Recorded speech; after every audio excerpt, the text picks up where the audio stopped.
Professor Jeffrey. Greetings, Dr. Jeffrey. One of my fondest memories of Dr. Jeffrey is in his classes. He would walk in and begin to recite poetry with his Scottish accent and inspire all of us. I remember one particular incident that occurred, I think it was in 1981, in your fantasy class. And it was quite a big lecture hall.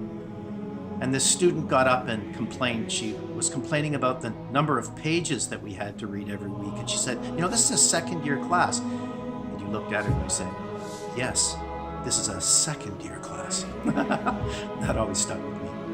I also remember that at OYU, his classes were packed. You had to sign up early to get in. I'm sure it was the same at Baylor and everywhere else he had an office. The classes were not full because they were easy. They were not easy. The classes were not full because he flattered you or your assumptions. He did not. The classes were not full because he had some salvific formula, some groovy spiritual uplift. He was not your guru. His classes were full because the books he spoke to us about were, in his hands, alive. We were there because there was a light about you we didn't often see elsewhere, and we wanted to feel its warmth. You taught us how to think, and you showed us that Scripture is not only useful to discern how best to live, but that it is beautiful. And I've never felt more encouraged, I think, by a professor than I was by Dr. Jeffrey, because you sought our best and asked for excellence, and you didn't gloss over our mediocre work with platitudes to make us feel good. You demanded excellence, and so we gave it. In doing so, we learned we were capable of more than we had believed of ourselves. There was rarely a class I would not walk out knowing that my life could no longer be the same after hearing what I heard him say.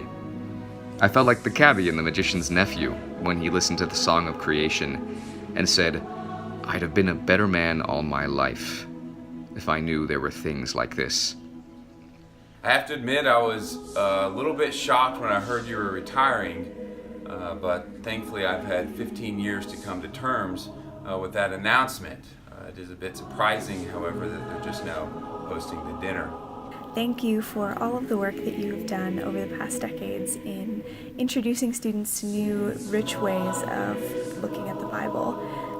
I so appreciate your generous mentorship and your warm hospitality, but most especially your modeling of what it looks like to pursue serious intellectual inquiry from a foundation of a living and growing faith.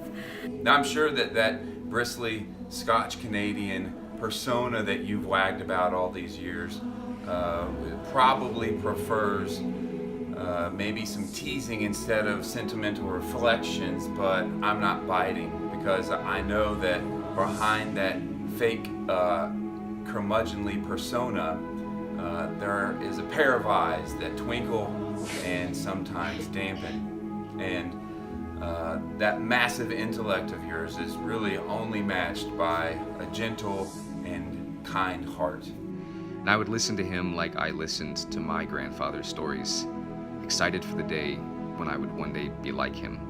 As you probably remember, the year before you showed up at Baylor, I was frustrated. I even dropped out of school. I felt like my wheels were spinning. I was yearning for something profound. And in short, I was a business major. And so I took your class and you sparked my imagination. You shook a dormant mind, and you brought me to an epistemology of story. You reignited my love for narrative, and you introduced me to a whole host of friends that I will read and reread for the rest of my life.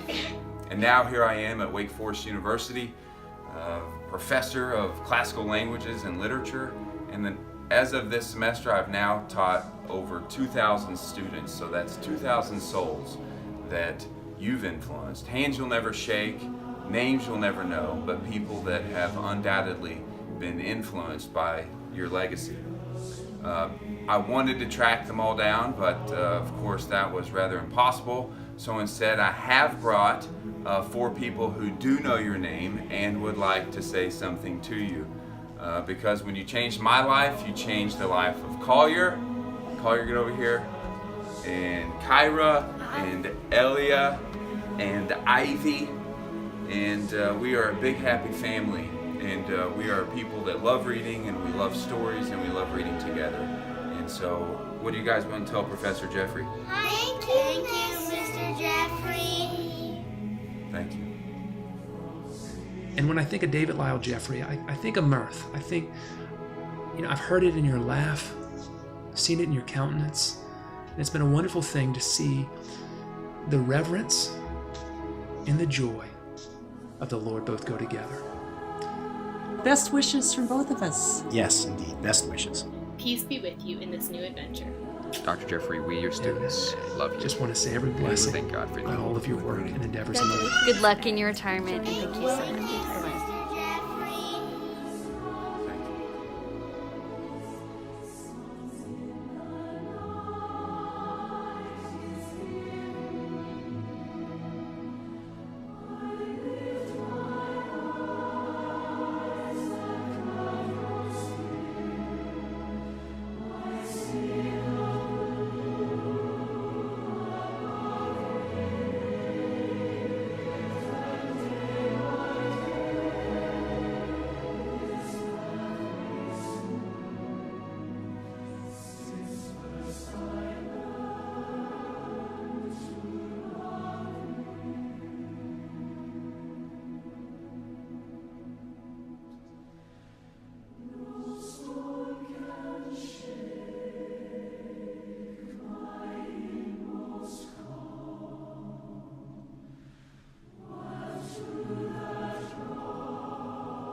Thank you, Mr. Jeffrey.